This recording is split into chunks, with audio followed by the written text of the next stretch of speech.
అసత్య ఆరోపణలు చేస్తే సహించేది లేదు. బన్నూరు రామలింగారెడ్డి.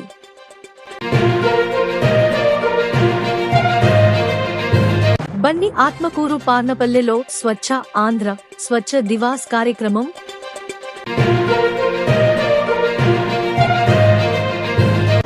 తగ్గిన చికెన్ ధరలు, వెలవెలబోతున్న దుకాణాలు, బోరుమంటున్న వ్యాపారులు.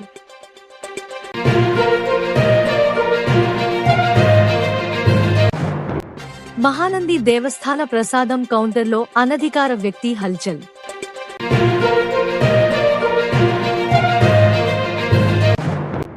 స్వచ్ఛ భారత్ స్వచ్ఛ దివస్ కార్యక్రమంలో పాల్గొన్న మంత్రివర్యులు ఎన్ఎండి ఫరూక్ గారు.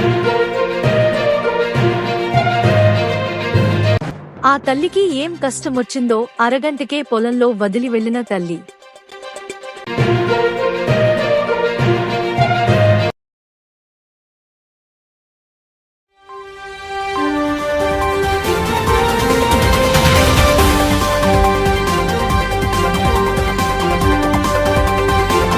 ఎక్కడైతే తెలుగుదేశానికి మెజార్టీ వచ్చిందో, ఏ గ్రామాల్లో తెలుగుదేశం మెజార్టీ వచ్చిందో దాన్ని లొంగదీసుకోవాలా, దాన్ని బయపించుకొని బతకాలా అని అరాచకాలు సృష్టించడానికి తయారైనాడు.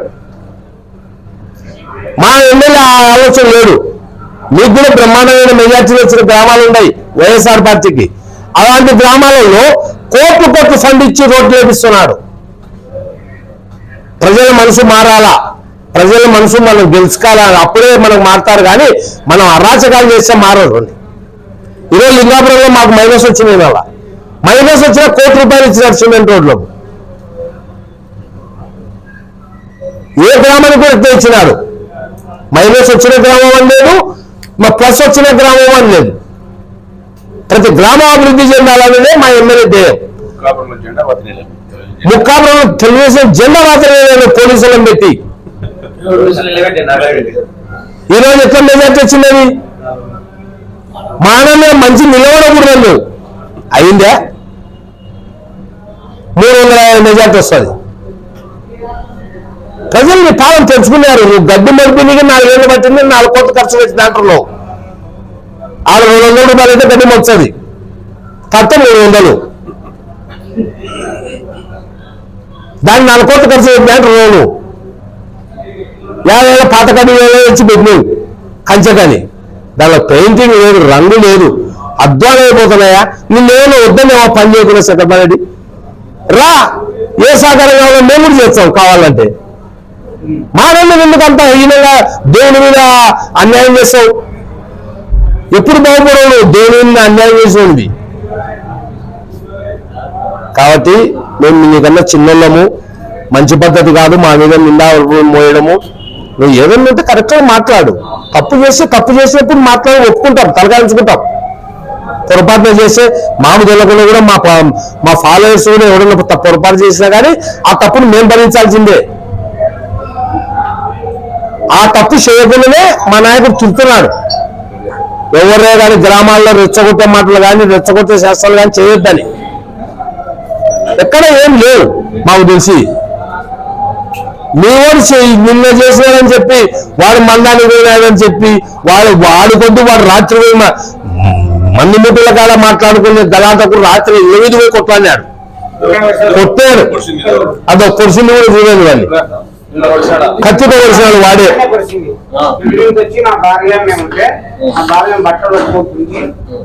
నన్ను కత్తి తీసుకొని ఇద్దరు నేను గేట్ వేసుకుంటే లోపల వచ్చి ఒకరు కత్తి తీసుకున్నారు. ఆయన ముగ్గురు బాగా అదే వాళ్ళు గలాట పెట్టాలని రాత్రి ఇంటికి వచ్చి పడినారు. అది ఈరియా కాడ నేను లేను, మా అబ్బాయి ఉన్నాడు. ఈరియా వాళ్ళకు 50 మూటలు కావాలని వాళ్ళు అడుగుతుంటే మా అబ్బాయి పాస్బుక్ 3 లక్షలు ప్రజలల్లో నిలబడుకున్నారు. బీదా అందరికి ముట్టాలని అంటే వాళ్ళ బావ అబ్బాయి వచ్చి నువ్వు ఎవరో మాకు తెలియదుగా, మాకు ఎన్ని కావాలంటే అన్ని కావాలా, కానీ సచివాలయం ఆ బావ ఇది సచివాలయం, మాకు 8 మూటలు కావాలంటే 3 మూటలు కావాలి మాకు. లేదంటే చెప్పుకోవడం అందరికి ఎవరికి అని పిలుస్తుంటే మహిళా మేడం కూడా ఉంది, పోలీస్ మేడం, ఆమెను కూడా కేర్ చేయలే. మా అబ్బాయి పోయి ఎందుకు ఇచ్చాను పాస్బుక్ 3 ఇచ్చానంటే మా అబ్బాయి ఇంత కట్టే తీసుకొని పైకి ఎత్తినారు. అందరూ కలిసి ఇప్పించినారు. ఎవరో మేము అక్కడ అయిపోయింది రాత్రి. మళ్ళీ వాళ్ళ అన్న కాయ వచ్చి రాత్రి 9:30 ఆ భార్య చూస్తుంటే మేము శివకాడ పోయినాం అందరం వచ్చి చూస్తుంటే ఏం రా మా మంది వాళ్ళు లేకపోతే మొత్తం 5 మంది సార్ వచ్చి ఆడలు మొత్తం 8 మంది వచ్చి నేను అవన్నారు ఏం మాలేసుకుని ఏం లాభం లేదు సార్, ఏం లాభం లేదు. అబద్ధము బ్రాహ్మణు అబ్బాయి మాలేసుకున్నారు. నాకు ఇద్దరు మనవాళ్ళు మనవరాలు ఉన్నారు, చిన్న పిల్లలు. నేను చెప్పిన వాళ్ళు రాత్రే సమాధానం చేద్దాం శివుడి మమ్మీ, నీవేమన్నా నేరా నా కొడుకు ఏమన్నా నేరా, నేను చిట్టిన మా ఏమన్నా నీకు రా సమాధానం చేద్దాం శివుడి మమ్మీ అడిపట్ట చెప్పినాం. రాలే మేము కేసు పెట్టి నీకు వచ్చానామని రాత్రి పోయి మేము వచ్చే 11 గంటలు వాళ్ళ 11:40 తాగిపోయి నేను కేసు పెడతాను భయంతో కేసు అవుతుందని భయంతో పోయి తాగినాడు వాళ్ళు చూసుకుంటారు. భార్యను నన్ను సపోర్ట్ పెద్ద పుల్లయ్య, పెద్ద గోడెందులు, చిన్న పుల్లయ్య, మందిని రాము, అతని కొడుకు రాజేష్. వాళ్ళు ఆడేళ్ళు వచ్చినారు. ఆడేళ్ళ పేరు చెప్పాలి ఎక్కువ సార్ తగ్గి హాస్పిటల్ చూసుకుని వచ్చాము. 3 రోజులు అవుతుంది సార్, 4 రోజులు అవుతుంది. చక్రపాణి రెడ్డి గారు మా నియోజకవర్గ శ్రీశైలం నియోజకవర్గ ఎమ్మెల్యే బుడ్డా రాజశేఖర రెడ్డి గారి పైన, నా పైన ఏదో దౌర్జన్యాలు చేసి దౌర్జన్యాలతో కాలం గడుపుతారా అనే ఉండాలా అనే ఉద్దేశంతో దౌర్జన్యం ఎక్కువ చేస్తున్నారు. వాళ్ళ కార్యకర్తలను మనుషులను పలకరీయకుండా చేస్తున్నారు, పనికి రాకుండా చేస్తున్నారు అనే ఉద్దేశంతో మాట్లాడడం మంచి పద్ధతి కాదు. మేమైతే అట్లాంటి పనులు ఎప్పుడూ చేయలేదు ఈ 7 ఏళ్ల నుంచి. మళ్ళీ భవిష్యత్తులో 5 ఏళ్ళు కూడా చేయబోము కూడక. ఎక్కడైనా కానీ మా ధ్యేయం ఒకటే, మా ఎమ్మెల్యే గారి ధ్యేయం ఒకటే, అభివృద్ధి చేయాలా, నియోజకవర్గాన్ని అభివృద్ధి చేయాలా, రైతుకు 2 కార్లకు నీళ్లు ఇవ్వాలా. దానికి ఏ విధంగా మనం ఫౌండేషన్ చేసుకొని ఈ కూటమి ప్రభుత్వంలో మా చంద్రబాబు సీఎం గారి నుంచి నిధులు రాబట్టి అభివృద్ధి ఏ విధంగా చేయాలా, నీళ్ళని ఏ విధంగా పంచాలా, నీళ్ళని ఏ విధంగా కూడబెట్టి రైతులకు సాగునీరు ఇవ్వాలా అనే దాని మీద పనిచేస్తాం. కానీ ఈయన చక్రపాణి రెడ్డి ఆరోపించినట్టు ఆయన రాజకీయం అన్నట్టుగా దాన్ని ఆలోచన చేసుకుంటున్నాడు. నియోజకవర్గానికి 7 నెలల్లో 2 సార్లు వచ్చినాడు. ఇప్పటికైనా 2 సార్లు వచ్చి ఏదో ఒకటి మాట్లాడిపోతున్నాడు. అది తప్పుడు విధానము. నువ్వు కూర్చో, నియోజకవర్గంలో ఎక్కడైనా అన్యాయం జరిగిందని తెలుసుకో. నిన్న నారాయణాపురంలో జరిగిన పుల్లయ్య అనేవాడు ఏం చేసినాడు గ్రామంలో, అంతకుముందు రోజు రాత్రి వాడు ఏం శైల వివాహం చేసినాడు ఊర్లో అనేది తెలుసుకొని మాట్లాడన్నా. అది నీ విజ్ఞకే వదిలేస్తున్నాము. ఎక్కడ ఎవరు అన్యాయం చేయలే. నువ్వు ఏదో అధికారం పైపించుకోవాలనే ఉద్దేశంతో ప్రెస్ మీట్ పెట్టి ధర్నాలు చేస్తా అంటున్నావు. నువ్వు ధర్నాలు చేస్తే నీ ఇంటికాడ కూడా మేము వచ్చి ధర్నాలు చేయాల్సి వస్తుంది. మేము చేయలేక కాదు, మంచి పద్ధతి ఉండాలి. నీ లెక్క మేమేం కేసుకైనా స్థలాలు ఆక్రమించలే, నీ లెక్క మేమేం దౌర్జన్యంగా డబ్బులు సంపాయలే, నీ లెక్క నాన్న అరాచకాలు చేయలే. తప్పు. నువ్వు ఏం చేసినావో 5 ఏళ్లలో ప్రజలు కనుక్కున్నారు. ప్రజలు నీ మీద విసుగు చెందే తెలుగుదేశం పార్టీ కూటమికి మద్దతు ఇచ్చినారు, గెలిచినారు. దాన్ని అర్థం చేసుకో. నువ్వు అంతకన్నా నీకు పెద్దవానిగా మేమేం చెప్పనీకి లేదు. నువ్వు అర్థం చేసుకొని బ్రహ్మాండంగా ఒక నీడ బుద్ధ చల్లడం మానుకో. నీ పని, నీ డెవలప్మెంట్, నీ కార్యకర్తలు ఏం కావాలో చేయి. మసీదుపురంలో కూడా నీ కార్యకర్తలు ఎంత అన్యాయం చేస్తున్నారు అనేది ఆలోచన చేయి. ఆ ఊరికి పోయి ఆ ఊరి లీడర్లను బిల్లంపుకో, లేకుంటే అధికారులను బిల్లంపుకో. అక్కడ ఏం జరుగుతుందో తెలుసుకొని మంచిగా మాట్లాడు. గ్రామాలలో పచ్చని గ్రామాల్లో అగ్గిపుల్లు గీయాకన్నా దయచేసి నీకు ఇది ఒక్కటే చెప్తాను.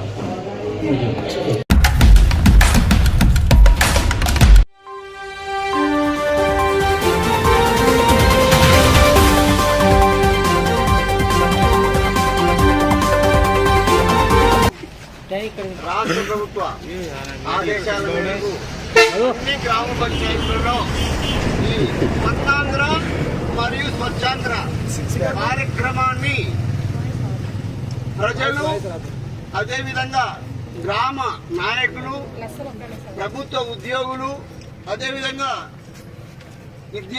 విద్యార్థులతో అందరము కలిసి అన్ని గ్రామ పంచాయతీలు కూడా ఈ స్వర్ణాంధ్ర మరియు స్వచ్ఛాంధ్ర కార్యక్రమం యొక్క ప్రాముఖ్యతను ప్రజలకు తెలియజేసి మన గ్రామ పంచాయతీని ఉత్తమ గ్రామ పంచాయతీగా, ముఖ్యంగా ఈ పారిశుద్ధ్యం కానీ, పరిశుభ్రత కానీ, పచ్చదనం కానీ, ఈ 3 అంశాలలో కుటుంబము, అదేవిధంగా ఊర్లో ఉన్న ప్రభుత్వ సంస్థలు, తర్వాత స్కూళ్ళు, అదేవిధంగా వీధులన్నీ కూడా చూడడానికి చక్కగా ఉండాలి.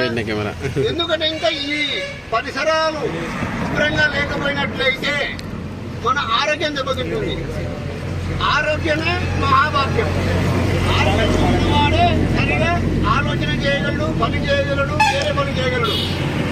మనకందరికీ తెలుసు, చాలా గ్రామ పంచాయతీలో నాకు ఫోన్ చేస్తుంటారు, సార్ మా ఊళ్ళో దోమలు విధంగా సార్ అని. అదేవిధంగా ట్రైన్ క్లీన్ చేయడం లేదు, శుభ్రంగా లేదని. మనం అందరం ఇక్కడ నిలబడినామంటే ఏమి శుభ్రంగా ఉంది కాబట్టి నిలబడినాం. ఎక్కడే కానీ మన వన భోజనం కానీ, మన ఆఫీసులో కుర్చీ కానీ ఎక్కడ చేస్తాం, శుభ్రంగా ఉంటే అక్కడ నిలబడతాం, మాట్లాడతాం, కూర్చుంటాం, ఏదైనా చేస్తాం. అంటే అపరిశుభ్రమైన వాతావరణం ఎట్టని పెడుతుంది. మనం అందరం కూడా మన ఇంటిని మాత్రం శుభ్రంగా చేసుకుంటున్నాం. అయితే శుభ్రం చేసుకున్న తర్వాత ప్రతి ఇంట్లో కూడా వంట చేసుకుంటాము, కసువు దొక్కుకుంటాము, ఇతర కార్యక్రమాలు చేస్తాం, స్నానాలు కూడా చేస్తాం. దీనివల్ల ఏం చేస్తామంటే కొద్దిగా చెత్త బయటికి వస్తుంది. కూరగాయలు తీసుకొచ్చినాము, బీరకాయలు తరుగుతాం, చెత్త బయటికి వస్తుంది. వంకాయలు తిరుగుతాం, ఇంకోటి చేస్తాం, బీన్స్ తీసుకొచ్చినాం, అదేవిధంగా వేరుశనగకాయలు ఏమి చేసినా కూడా ఏమవుతుంది, మనం వాడుకునే పైన కానీ ఏం చేస్తాం, బయట వారేస్తాం. ఎక్కడ వారేస్తామంటే ఎదురుగా ఉండే కాలువలో వారేస్తాం. కాలువ ఏమంటే ఏదైనా సరే నీరు, ప్రవహించే నీరు ఆరోగ్యానికి హానికరం కాదు. ఏదైనా సరే మురికి, ఇప్పుడు మనం తాలాట్లో స్నానం చేసిన తర్వాత అయితే బయటికి పెడతాం, నీళ్లు ప్రవహిస్తుంటే ఏమవుతుంది, అది హానికరం కాదు. అట్లా ప్రవహించకుండా ఒక్క 6 రోజులు 7 రోజులు ఇంకా స్టాగ్నేటెడ్ అయితే ఇంకా ఏమవుతుంది, దాంట్లో దోమలు, మనం ఇంట్లో ఎక్కడ ఉంటాం, మనం ఇంట్లోనే పడుకుంటాం, బయట పడుకోలేము, దోమలు ఉన్నాయని. అట్లా దోమలకు ఆవాస కేంద్రాలు ఏమంటే మురుగు నీరుండే ప్రాంతాలు, అదేవిధంగా చెత్త కుప్పలు, పెంట కుప్పలు, మురికిగా ఉండే వల్ల ఏం చేస్తాయి, దోమలు, ఈగలు ఇవన్నీ అక్కడ నివాసం ఏర్పడుతుంటాయి. దానివల్ల ఏం చేస్తాయి, మనం ఆహారం తింటాం, పొద్దున్నే కాఫీ కానీ టీ కానీ తాగి ఉదయం మళ్ళీ ఇడ్లీ వేడిది, మధ్యాహ్నం భోజనము, రాత్రి బిర్యానీ తింటారు. అవి ఏం చేస్తాయి, దానిలో ఆహారం ఏమంటే మానవులను, జంతువులను పుట్టి రక్తం మిల్చుకుని అయితే వస్తూ ఉంటాయి. మనం అందరం ఏం చేయాలంటే, మనం చాలా మందికి ఇక్కడ ఉండే వాళ్ళందరికీ సంవత్సరంలో 2-3 సార్లు నాకు జ్వరము, టైఫాయిడ్ ఏదో వచ్చింది. దీన్ని ఎక్కడ చేస్తాం, హాస్పిటల్కి పోతాం. పోతాను ఏం చేస్తుంటే బ్లడ్ టెస్ట్ చేసి వచ్చుకోమంటాడు, ఇంకా 2-3 రాస్తాడు, 2-3 వేలు అయిపోతాయి. మనకైతే పర్వాలేదు, చిన్న పిల్లలకు, ముసలి వాళ్ళకు వస్తే ఇంకా కొద్ది కష్టం ఉంటుంది. అంటే దాదాపు మనకు వచ్చే జబ్బులలో పెద్ద జబ్బులు, గుండె జబ్బులు కానీ, షుగర్, ఇవన్నీ కొన్ని పెద్ద జబ్బులు వంశపారంపర్యంగా వస్తుంటాయి. ఇవి మాత్రం కేవలము మనం తాగే నీళ్లు, ఉండే పరిశుభ్రత, దీని మీదనే ఈ జబ్బులన్నీ ఉంటాయి. మనము అందరం కూడా గ్రామ ప్రజలు, అదేవిధంగా ఇక్కడ పనిచేసే ఉద్యోగస్తులు అందరూ కూడా మన ఊరు శుభ్రంగా ఉండాలి. అంటే వీధులను శుభ్రంగా పెట్టుకోవాలి, అదేవిధంగా ఆఫీసులను శుభ్రంగా ఉంచుకోవాలి, ఎక్కడ గలీజ్ ఉండకూడదు, చెత్త కుప్పలు ఉండకూడదు. ఇది మనమందరం కూడా ఒక ప్రతిజ్ఞ చేయాలి. దానికి ఏం చేశారంటే ప్రభుత్వము ప్రతి ఇంటికి కూడా 2 చెత్త బుర్రలు ఇచ్చినారు. ఈ రోజు యొక్క కాన్సెప్ట్ ఏమంటే సోర్స్ రిసోర్స్. అంటే ఎక్కడైతే ఈ చెత్త తయారవుతుందో, ఎక్కడైతే ఈ చెత్త బయటకు వస్తుందో అక్కడే దీన్ని ఏం చేయాలి, వేరు చేయాలి. పప్పు అన్నం ఏం చేస్తాం, ఒకటి వరకు ఉన్నాం కదా, పప్పు అన్నం సపరేట్ వండుతాము, అన్నం సపరేట్ వండుతాము, తినేటప్పుడు ఏం చేస్తాం, అది అట్లా లేకుండా ఇదేం చేయాలంటే వేరు చేసి పెట్టాలి. అంటే మన ఇంట్లో తడి చెత్త, పొడి చెత్తను వేరు చేసి, తడి చెత్తను గ్రీన్ బకెట్ లో, పొడి చెత్తను మీకు ఇచ్చిన ఇంకోటి ఎల్లో, ఇది రెడ్ కానీ బ్లూ కానీ ఉంటుంది, దాంట్లో వేయాలి. దాంట్లో వేస్తే ఏమవుతుంది, తడి చెత్త కుళ్ళిపోతుంది. మన SWBC కానీ ఇప్పుడు గవర్నమెంట్ ఏం చేసిందంటే ప్రతి ఊర్లో కూడా ఇక్కడ ఉండే అమ్మలక్కలని చెప్పేది అంటే మనం ఇంతకుముందు ఒక చిన్న దిబ్బ తవ్వుకుంటున్నాడు. అంటే ఇంట్లో ఉండే 2 మీటర్ల లోతు గుంత తీసుకుంటే ఇంకా దాంట్లో మనకు వచ్చే కూరగాయలని దాంట్లో వేయచ్చు. వేసి కొద్దిగా మన్ను వేస్తే కుళ్ళిపోతుంట, అది కూడా ఎరువుగా తయారవుతుంది. అది ఏం చేయాలి మనం కంపల్సరీగా ప్రతి వాళ్ళం కూడా ముఖ్యంగా అమ్మలతో నేర్పియాలి. అంటే మీ ఇంట్లో వచ్చే చెత్తను 2 రకాలుగా మీరే విడదీసి 2 డబ్బులలో పోతే ఇంకా మనకు క్లీన్ అంబాసిడర్స్ ఉంటారు, హరితరాయబారులు ఉంటారు, వాళ్ళకి అందించాలి. ఇది ఎందుకంటే ఇంకా మీరు ఎప్పుడైనా టీవీ చూసినారు, ఎక్కడన్నా చూసినారు ఇంగ్లాండ్ అక్కడ ఎక్కడే కానీ రోడ్డు మీద చిన్న కాగితం, కానీ మన దగ్గర ఇప్పుడు ఇదే పార్నపల్లి రోడ్డు మీద అన్నిటి పదే సాయంత్రం పోతే ఏమవుతాయి, దోమలు విపరీతంగా ఉంటాయి. తమ తప్పు కాదు, మన తప్పే. దోమలు పెరిగే అవకాశము మనమే ఇస్తున్నాం. మన ఇంట్లో నీళ్ళు చాలా నీళ్ళు బయట వేయడము, మన ఇంట్లో ఉండే ఎదురుగా ఉండే డ్రైనేజ్ లో మనం చెత్త తీసుకొచ్చి పడితే చెత్త బయటికి పోదు, చెత్త అడబడి నీళ్ళు ఓడిపోతాయి. దీన్ని మనం అందరం ఏం చేయాలంటే ఎవరో ఉద్యోగస్తులు, స్కూల్ పిల్లలు, తర్వాత ఎవరో ఒకరు అంగన్వాడీ వర్కర్లు, ఆశా టీచర్లు చేయరు కాదు, ప్రతి ఒక్కరు కూడా ఇంట్లో ఉండే ప్రతి ఒక్కరు కూడా, అంటే ఈ ఊర్లో జనాభా ఎంతమంది ఉన్నారో అంతమంది కూడా ఏం చేయాలి, ఒక ప్రతిజ్ఞ ఉండాలి. మా ఊరు స్వచ్ఛంగా ఉండాలి, మా ఊరు శుభ్రంగా ఉంచు.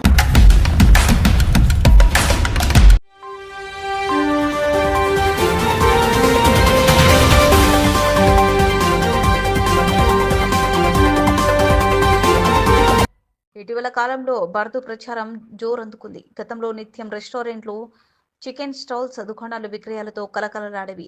నేడు ఆ పరిస్థితి లేదు. ప్రజల్లో భయాందోళన పెరిగిపోయింది. ఈ క్రమంలో చికెన్ వైన్ వైపు చూడాలంటే ససేమిరా అంటూ భయపడుతున్నారు. అయితే దుకాణదారులు వ్యాపారాలు లేక ఇంటి అద్దెలు, ఈఎంఐలతో సతమతమవుతున్నారు. గతంలో కోవిడ్ సమయంలో ఎందరో వ్యాపారులు కనుమరుగయ్యారు. ఇప్పుడిప్పుడే అన్ని సర్దుకున్నాయి. తాజాగా బర్డ్ ఫ్లూ కలకలం రేపుతుండటంతో బతుకు జీవుడు అంటున్నారు. ఒక్కొక్క చిన్న చికెన్ షాపుల్లో గతంలో 500 నుంచి 1000 కేజీల చికెన్ విక్రయాలు జరిగేవి. అప్పట్లో ధర 280 నుంచి 300కు ఉంది. కానీ ప్రస్తుత ధర 180 నుంచి 140 ఉండగా 10 నుంచి 15 కేజీలు విక్రయాలు జరపడం గగనంగా మారింది. మరోవైపు అధికారులు నంద్యాల జిల్లాకు బర్డ్ ఫ్లూ వల్ల ప్రస్తుతం ఇబ్బంది లేదని, ప్రజలు భయపడాల్సిన అవసరం లేదని చెబుతున్నారు. ప్రజల్లో భయాందోళన నెలకొనడంతో వ్యాపారాలు వెలబోతున్నాయి.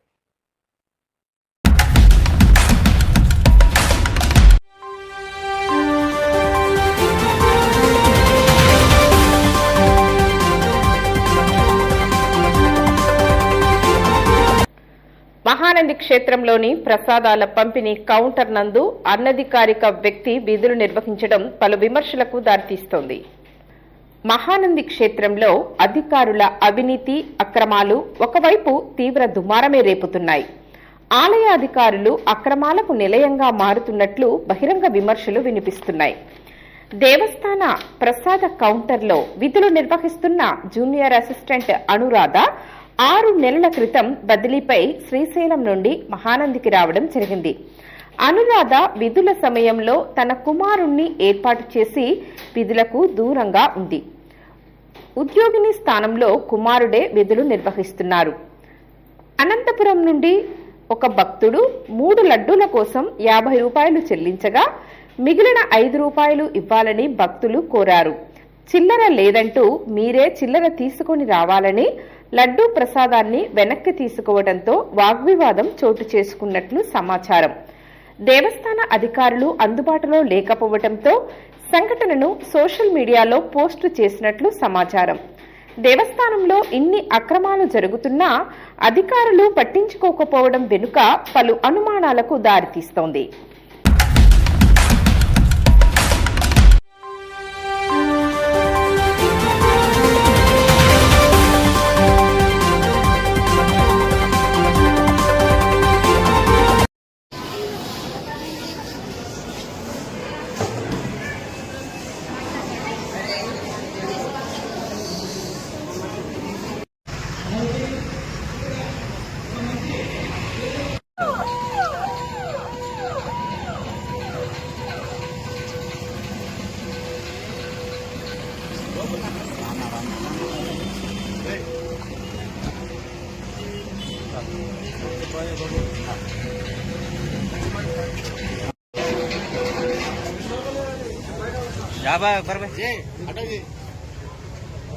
ऐसा ऐसा ऐसा बाजू का ना जरा बाजू का ना भाई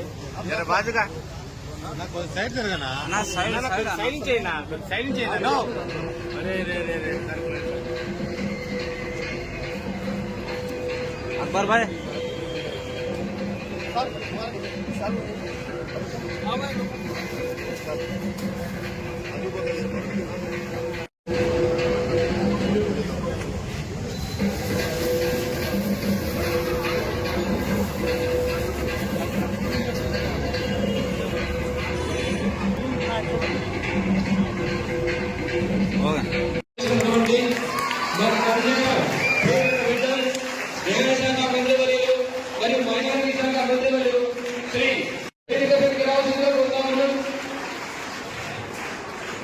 అదేవిధంగా గౌరవ ఎమ్మెల్సీ గారిని మన పురపాలక సంఘ కౌన్సిల్ సభ్యులను చైర్మన్ గారిని అందరినీ వేదిక రావాల్సిందిగా కోరుతా ఉన్నాను.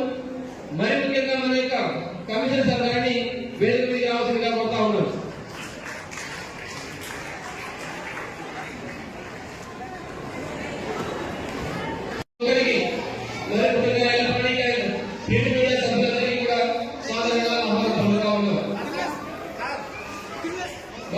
విద్యార్థులు గౌరవ గారిని సాధారణంగా సత్కరిస్తా ఉన్నారు.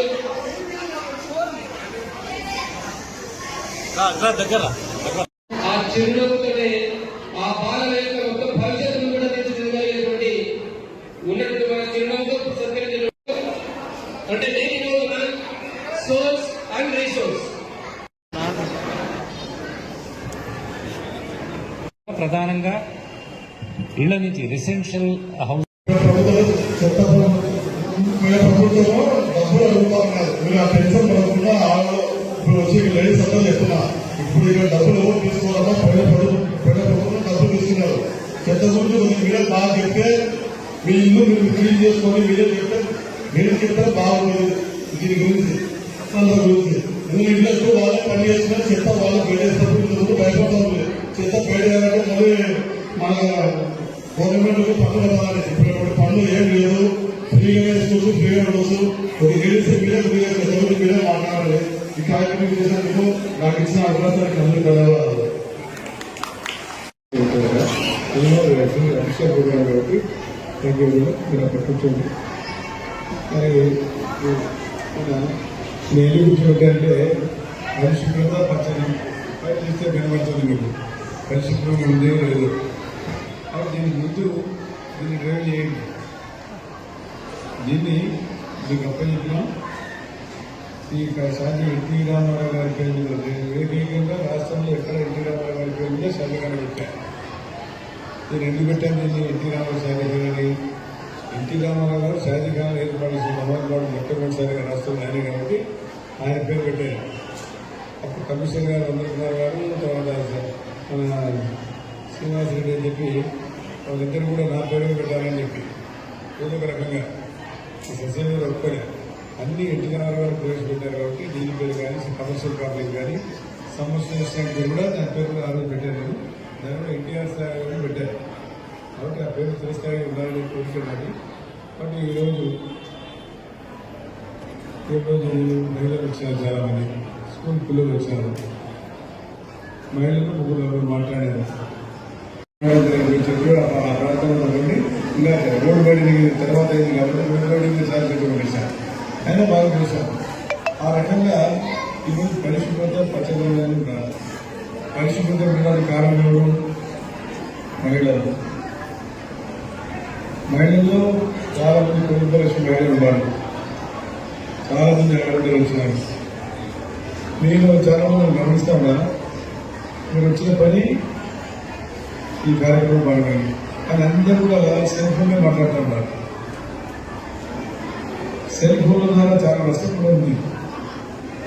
నేను కలెక్టర్ గారు పోయినా 48,000 పిల్లలకు పట్టినట్టు వచ్చి కళ్ళకు అద్దాలు పెట్టే పరిస్థితి వచ్చింది. దాన్ని మీరు గమనించాలా. ఈ వయసులో మీరెప్పుడు కూడా కళ్ళద్దాలు పెట్టలే. పిల్లలు చిన్న పిల్లలు చదువుకున్న పిల్లలు ఎందుకు కళ్ళద్దాలు పెడుతున్నారు? 24 గంటల కళ్ళద్దాలు పడుకునేప్పుడు కూడా కళ్ళద్దాలు తీసి పడుకోవాలా? ఎందుకు వచ్చేది కారణం? అని పిల్లలు ఉద్యోగం చేసిన కానీ కోచ్ చేసే వరకు బోధించాలి. కసిబాబ గారు సంవత్సరం కూడా ఫోన్ చేయాలి, కోచ్ చేయాలి. ఈ పరిస్థితి రావడానికి కారణం మార్పు రావాల్సిన తెలియదు. నాకు కాదు, నేను ఇంతవరకు అర్థం పెట్టుకుని ఇక్కడ చదువుకోవడానికి వయసు కాబట్టి పెట్టుకుంటా. చిన్న పిల్లలు 5 సంవత్సరాలు 6 సంవత్సరాల పిల్లలు కూడా అర్థం పెట్టుకున్నారంటే దానికి కారణం మీరు వెతుకు చేస్తారు. తల్లికి అవకాశం ఉంది. మీరు పిల్లలు ఏడుస్తారు కాబట్టి మారం చేస్తారు కాబట్టి చదువు బాధ్యత తగ్గిపోయేది పెట్టారు. కానీ మగవాళ్ళు కూడా చాలా రావాలి. మేడం బయటలో కాకుండా ఇందులో వాళ్ళు కూడా పార్టిసిపేషన్ కావాలి. వాళ్ళకి మీకు అంతా బాధ్యత ఉంది. మీరు ఎప్పుడు చుట్టాలు అదేవిధంగా టీచర్ కూడా ట్రీట్మెంట్ చేసుకుంటారు. అన్ని రకాలు పెట్టుకున్నారు. ఇప్పుడు అన్ని సదుపాయాలు ఇచ్చారు. ప్రభుత్వం అన్ని సదుపాయాలు చెప్తారు. 45 సంవత్సరాల కిందట మేము ఏ రకాలు ఉన్నాము. ఇంట్లో ఇస్లాం ఉన్నాడు, కొంచెం వయసు వచ్చినాడు, డబ్బు చూస్తే కాకపోతే మర్చిపోయింది. ఎవరికైనా కొడుకు వీళ్ళకి ఉన్నాయి. అయినా కానీ 6 చేయడం నేను 50 కూడా కదా. పరిసరాల పరిశుభ్రత కొరకు ప్రతిరోజు కొంత ఈ రోజు పరిశుభ్రత గురించి నేను వేసిన ఈ 15 రోజులు ముందుకు వచ్చాక గ్రూప్ ఫోటో తీసుకుని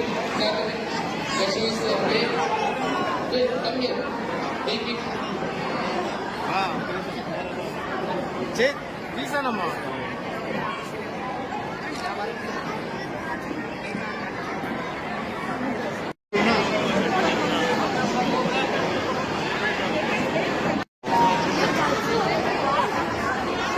పిల్లలంటే ఇంత ప్రేమను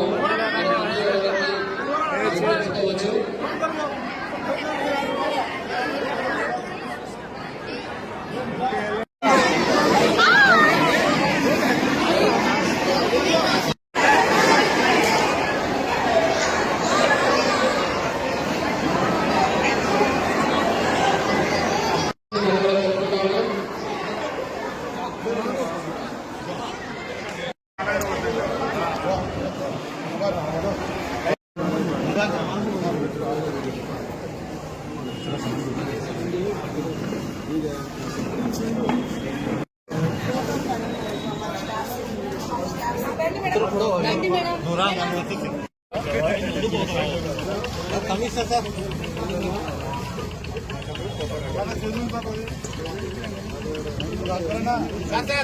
अकबर भाई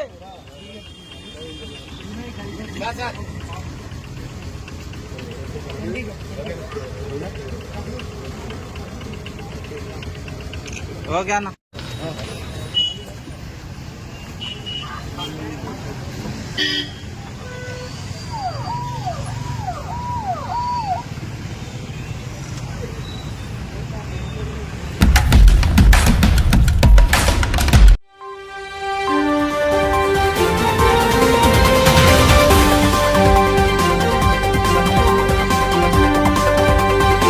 అమ్మనైనా చనుబాలను పంచుతూ ఈ ప్రపంచానికి పరిచయం చేస్తుంది. అందుకే ప్రేమాను రాగాలకు నిలువెత్తు నిదర్శనంగా అమ్మను కొలుస్తారు. కానీ ఓ అమ్మ మాత్రం ఇంతటి మాతృత్వానికే కళంకం తెచ్చేలా ప్రవర్తించింది. నవమోసాలు మోసిన బిడ్డను పేగు తెంచుకుని పుట్టిన తన బిడ్డను పురిట్లోనే వదిలేసింది. వెచ్చనైన అమ్మ పొత్తిళ్లలో ఉండాల్సిన నవజాత శిశువును పొలాలకే పరిమితం చేసింది. ఆకలి కేకలతో ఏడుస్తున్న ఆ శిశువును చూసి తల్లి మనసు కరగలేదేమో కానీ పొలంలో ఉన్న బిడ్డ కేకలను సూర్యుడు ఉదయిస్తానే అక్కడ క్రింద రైతులకు పసికందు కేకలు వినడంతో ఒక్కసారిగా రైతు కంటతడి పెట్టాడు. ఈ సంఘటన చూశాక ఓ సినిమాలో చెప్పినట్లు కంటేనే అమ్మ అని అంటే ఎలా, కరుణించే ప్రతి దేవత అమ్మే కదా అనే పాట గుర్తుకు రాక మానదు. వివరాల్లోకి వెళితే నంద్యాల జిల్లా సిరివెళ్ల మండలం జోలపల్లె గ్రామ శివారులో అర్ధరాత్రి సమయంలో ఓ యువతి పొలాల్లోకి వెళ్లి పండంటి ఆడబిడ్డకు జన్మనిచ్చింది. తర్వాత బిడ్డను పొలాల్లో వదిలేసి వెళ్లిపోయింది. ఉదయం పొలం పనులకు వచ్చిన రైతులు, వ్యవసాయ కూలీలు రోధిస్తున్న ఆ బిడ్డను చూసి ఐసీడీఎస్ అధికారులకు సమాచారం అందించారు. ఐసీడీఎస్ సిబ్బంది బిడ్డను తీసుకుని నంద్యాల జీజీహెచ్లో చేర్పించారు.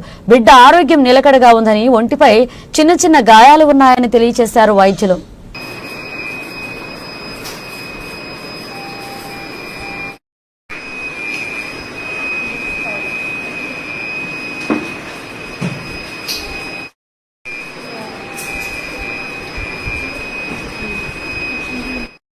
ఎవరు తెచ్చారు మన పాపని?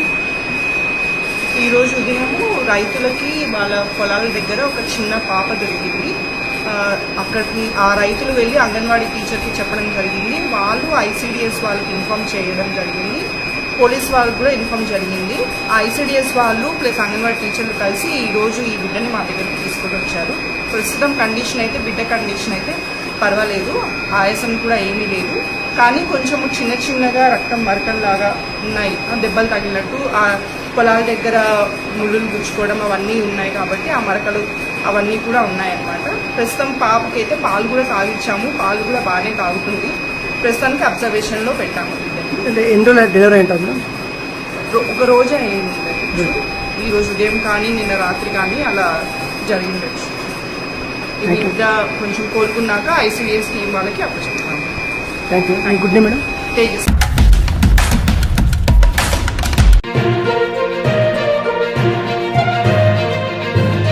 అసత్య ఆరోపణలు చేస్తే సహించేది లేదు. బన్నూరు రామలింగారెడ్డి.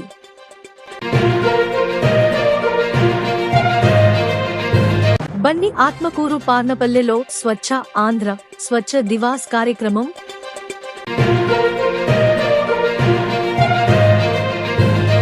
తగ్గిన చికెన్ ధరలు వెలవెలబోతున్న దుకాణాలు, బోరుమంటున్న వ్యాపారులు.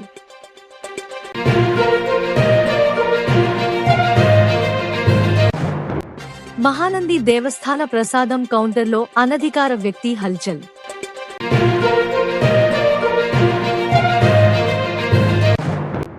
స్వచ్ఛ భారత్ స్వచ్ఛ దివస్ కార్యక్రమంలో పాల్గొన్న మంత్రివర్యులు NMD ఫరూక్ గారు.